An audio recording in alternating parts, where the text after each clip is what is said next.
Hello সবাইকে। ব্লগটা হলো ডাম্পির জন্মদিনের সকালের ব্লগ।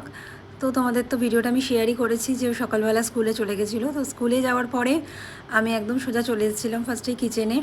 তো ও দুপুরে বিরিয়ানি খেতে চেয়েছিলো। অ্যাকচুয়ালি প্রত্যেক বছর আমি ওকে 5 রকম ভাজা, পায়েস, বিভিন্ন রকম খাবার, ডাল সব কিছু সাজিয়ে ওকে খেতে দিই।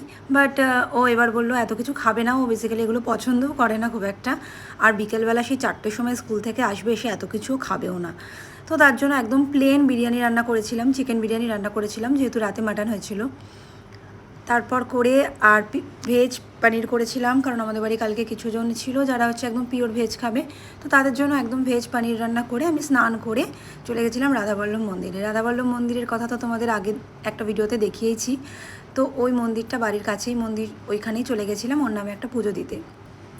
তো পুজো দিয়ে সোজা চলে এসেছিলাম কিচেনে। আমাদের ওপরে ঠাকুর ঘরের পাশেই যে কিচেনটা, সেইখানেই এই পায়েস রান্না করেছিলাম, কারণ আমি যেহেতু ভেবেইছিলাম গোপালকে পায়েস দেবো, তো ওই জন্য এখানেই পায়েস রান্না করেছিলাম। আর আমি জানো তো পায়েসে মিছরি দিই, জানো তো সাদা মিছরি বা সাদা বাতাসে আমি পায়েস রান্না করি, চিনি আমি দিই না, কারণ চিনি দিলে কেমন পায়েসটা জল কাটা একটা ব্যাপার চলে আসে, টেস্টটা ভালো আসে না। আর আমুল গুঁড়ো দুধ আমি মিশিয়ে দিই, তার জন্য পায়েসটা খুব ঘন হয়, খুব ভালো টেস্ট হয় আর কি। তো এই দেখো গোপালকে পায়েস খেতে দিয়ে দিয়েছিলাম, একটু বেলা হয়ে গেছিলো আর কি। তারপরে 4টের সময় তো ডাম্পি এলো। আর এই দেখো ডাম্পিকে মোটামুটি যেটুকু পেরেছি সাজিয়ে খেতে দিয়েছি, কারণ এত বিকেলবেলা হয়ে গেছে, ও খেতেও না এত কিছু। আর সবাই একে একে ওকে আশীর্বাদ করছে আর পায়েস খাইয়ে দিচ্ছে। হাসি দেখো একজনের বিরিয়ানি দেখে, কারণ বিরিয়ানি ভীষণ ভালোবাসে, ওকে 3 বেলা বিরিয়ানি দিলে 3 বেলায় বিরিয়ানি খাবে। তো বিরিয়ানি টিরিয়ানি খেয়ে ওর গিফট চলে এসেছিলো। তো আমি বললাম যে দাঁড়া, গিফটটা পরে খোল, আগে খেয়ে নে। আর আমি ওর জন্য না খেয়েই বসেছিলাম, তো ভাবলাম আজকে জন্মদিনও একা খাবে, তো আমি ওর সাথেই লাঞ্চ করেছিলাম। তারপরে এই যে গিফট খোলার পালা, ওর জন্য ওর চিত্রন মামা আর তাতাই মিলে গিফটগুলো পাঠিয়েছে। ওদেরকে আসতে বলেছিলাম, বাট ওরা বললো না, আসতে পারবে না, কারণ কাজের ব্যস্ততা আছে প্রচুর, তো ওই জন্য ওরা আসতে পারেনি। বাট গিফট কিন্তু ওরা পাঠিয়ে দিয়েছে ডাম্পির জন্য। আর ও যেগুলো পছন্দ করে বেছে বেছে ওইগুলোই কিন্তু পাঠিয়েছে, কারণ তাতাই ওকে ভীষণ ভালোবাসে, আর আমার মেয়েও তাতাইকে ভীষণ ভালোবাসে, খুব ক্লোজ ওরা ছোট্টবেলা থেকেই।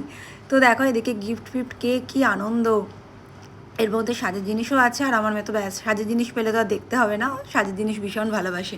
আর এই গিফটটা দেখো, এই গিফটের ভিডিওটা তোমাদেরকে আলাদাভাবে আমি একদিনকে ভিডিও করে শেয়ার করব। এটা হচ্ছে অ্যাস্ট্রোনট পাঠিয়েছে, একটা ভীষণ ইউনিক একটা গিফট। আর এদিকে ভিডিও কলে ওর বনু, মানে ছোট্ট বনু, ওকে উইশ করছে।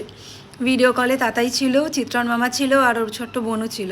ওরা 3জন মিলে ভিডিও কল করে উইশ করছে, আর ও গিফট খুলতে ব্যস্ত। ভীষণ সুন্দর একটা ভীষণ ইউনিক গিফটটা। এটার ভিডিও আমি করেছি, তোমাদের সাথে পরেই ভিডিওটা একদিন শেয়ার করব। তারপরে গিফট খুলে একটু রেস্ট নিয়ে, ওদিকে আমার তো কাজ ছিল প্রচুর, কালকে আমি আর বোন মিলেই সব রান্না করেছি, মাকে রান্না করে ঢুকতেও দিইনি। আমি সকালের দিকে রান্নাগুলো করেছি, আর আমার বোন রাতের রান্নাটা করেছে। সবাই ওকে আশীর্বাদ করো, ও যেন ভালো থাকে। ভিডিওটা ভালো লাগলে অবশ্যই জানিও।